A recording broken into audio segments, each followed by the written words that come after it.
অবশ্যই ফরিদউদ্দিন মাসুদ গোয়েন্দা সংস্থার সাথে ছিল, আর সে হয়তো আপনাদেরকে এগুলো নিয়ে দিচ্ছে।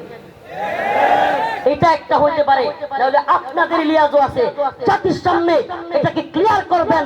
আর না হয় আমরা যেটা দেখে আসছি রিমান্ডে, আপনাদের নাম লাল কালি দিয়ে কেটে দেওয়া, আপনারা বলবেন হুজুর অন্ধভক্তি, ভাই এটা ধ্বংস হয়ে যাবেন আপনারা। অন্ধভক্তি, এত অন্ধভক্ত হয়েন না, অন্ধভক্ত হয়েন না। আমার চাইতে বেশি মুহাব্বত করেন না। আমি চ্যালেঞ্জ করলাম, আমার চাইতে বেশি মুহাব্বত আপনারা করেন না। আমি কারগুজারি শোনাবো না, লম্বা কারগুজারি হয়ে যাবে। আমি অনেক মুহাব্বত করি, কিন্তু ফরিদউদ্দিন মাসুদ ইস্যুতে, নাস্তিকদের ইস্যুতে, শাহবাজ ইস্যুতে, আল্লামা সাঈদী রহমাতুল্লাহর ফাঁসি চাওয়া ব্যক্তির ইস্যুতে আমরা কোনো ছাড় দিতে রাজি নই। এটা একবারে কনসেপ্ট ক্লিয়ার করতে হবে। হয় শাহবাগের পক্ষে, ফরিদউদ্দিন মাসুদের পক্ষে অথবা বিপক্ষে, এই জায়গায় ক্লিয়ার হইতে হবে। হয় জিহাদের পক্ষে, ইমানের পক্ষে, না হলে নাস্তিক শাসনদের পক্ষে। প্রিয় ভাইরা আমার, বন্ধুগণ আমার, কষ্টে কিন্তু আপনাদেরকে কারগুজারি এলাকার হিসাবে, হাসিনার কারণে দীর্ঘদিন তো আসতে পারি না, দেখা হয়ে গেলে মানে আত্মীয় স্বজনের সাথে হঠাৎ দেখা হইলে মানুষ কি করে, কষ্ট বেদনা সব শেয়ার করে না? আপনাদের সাথে শেয়ার করলাম। মনে আসেনি 5 আগস্ট এই থানার সামনে আপনাদের সাথে দেখা হয়েছিল? কারা কারা আসছিলেন? তাইলে দেহা মাঝে মধ্যে হয়, এটা তো বুঝতেছেন? দেহাটা যে মাঝে মাঝে হয়, এটা তো বুঝতেছেন? হে ফুলপুর তারাকান্দাবাসী, আমি বালিয়াতে পড়াশোনা করেছি, বালিয়ার ছাত্র। আমি আপনাদের মহাব্বত করি। আমি এই এলাকায় অনেক বিচরণ করেছি। মনে কষ্ট নিবেন না, মনে কষ্ট নিবেন না। দলাদলির উদ্দেশ্য নয়, কষ্ট থেকে কথাগুলো বলছি। আল্লাহ আবার বলছি, তাদেরকে আপনাদের চাইতে আমি কম মহাব্বত করি না, করতাম না। আমি কি বলবো, আমি এমন বয়ান শুনেছি, এত কান্না করেছি। আপনাদেরকে একটা কারগুজারি শোনায়। আমি হেফজখানায় থাকতে ছোট্ট টেপ রেকর্ডার বাইরে ছিল, 12-13 সালে বলতে পারেন, ছোট ছোট ক্যাসেট লাগায় শুনতো। এই টেপ রেকর্ডার হুজুররা দেখলেই নিয়ে যাইতো, এখনকার মোবাইল যেমন নিয়ে যায়। আমি সেই টেপ রেকর্ডার শীতের দিনে খেতা লুকাইয়া বালিশের নিচে থুইয়া ওনাদের বয়ান শুনতাম আর কানতাম। আর কি বলবো, কসম আল্লাহ, আল্লাহর কাছে যেন জবাব দিতে হয় মিথ্যা হইলে। আমি কবে ওনাদের নতুন একটা ক্যাসেট বের হবে এটা নিয়ে খুঁজতাম। কিন্তু আপনাদের অবস্থান জাতি জানতে চায়। শাহবাগী নাস্তিকদের পক্ষে থাকবেন, ভক্ত হারাবেন। আমরা মহাব্বত করতাম, করব না। আমরা মহাব্বত করতাম, করব। এই ফরিদউদ্দিন মাসুদ নাস্তিকের পক্ষে থাকলে কারো পক্ষে থাকবেন? ভালো করে বুঝেন, মন থেকে বলবেন থাকবেন। ফরিদউদ্দিন মাসুদের পক্ষে যারা থাকবে তাদের পক্ষে আমরা থাকবো। আপনাদের এই অবস্থান জাতির সামনে ক্লিয়ার করতে হবে। ফরিদউদ্দিন মাসুদ আত্মীয় হলেই শাহবাগীদের কোনো ছাড় নাই, শাহবাগী নাস্তিকদের কোনো ছাড় নাই।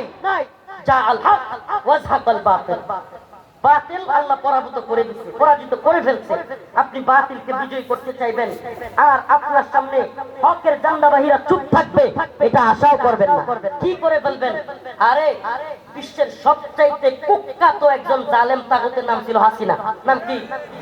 হাসিনা থাকতেই তোরা কেয়ার করি না, আর আমনে গুলি কেডা? হাসিনারই গুলি নাই আমরা। আল্লাহ, আমি রফিকুল ইসলাম, অহংকার নয়, এটা আল্লাহর শক্তি, ইমানি শক্তি। আল্লাহ, আল্লাহ তুমি আমার অহংকার থেকে বাঁচাও, আল্লাহ তুমি আমাকে তাকাব্বুর থেকে বাঁচাও। কিন্তু আল্লাহ পাকের রহমতে আমি সত্যি কথা বলি। এদেশের অনেক আলেম সমাজ বলবে যে অনেক কথা আগে বলতে পারি না, এখন বলবো। আমি কি বলি জানেন? আমি এমন কোনো কথা বাকি নাই যেটা আগেও বলি না, এখনো বলি না। জেল থেকে আগে যা বলছি পরে বাইরে সত্যি বলবেন। কম বলছি না বেশি বলছি? হ্যাঁ, কমাইছি কখনো? এটা আপনাদের শোনানোর উদ্দেশ্যে না। ওয়াল্লাহি আমাদেরকে ভালোবাসবেন ইমানের পক্ষে থাকলে, আমাদেরকে ভালোবাসবেন ইসলামের পক্ষে থাকলে, আমাদেরকে ভালোবাসবেন কোরআনের পক্ষে থাকলে, আমাদেরকে ভালোবাসবেন নাস্তিকদের বিরুদ্ধে থাকলে।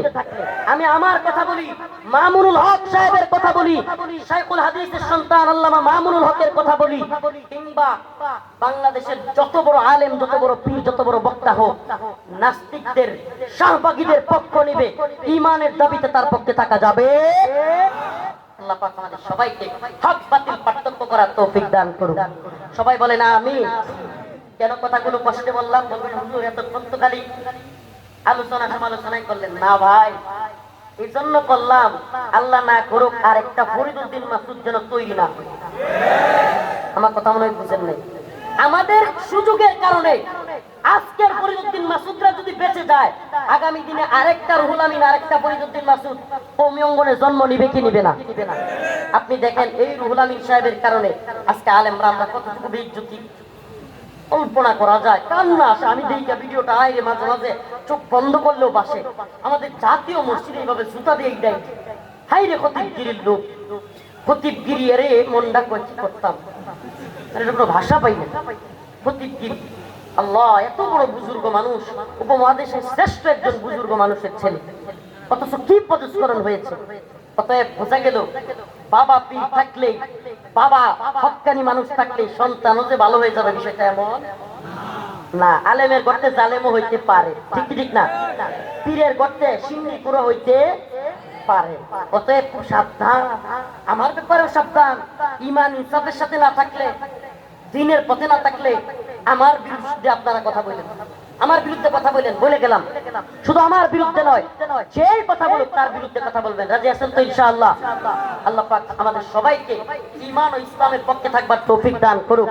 যারা এই সমস্ত কাজগুলো করতেছে তাদেরকে হেদায়েত দান করুক। ওয়া আখিরু দাওয়ানা এই বসেন বসেন, আরেকটা কথা আছে, বসেন। এই বাবা, কেউ উঠবেন না, দয়া করে, দয়া করে কেউ উঠবেন না, একটু আখিরি মোনাজাতের আগে উঠবেন না। আমাদের কি ভালোবাসেন তো বাবা? একটু মাদ্রাসার জন্য রুমাল ছেড়ে দিন, রুমাল ছেড়ে দিন একটু বাবা।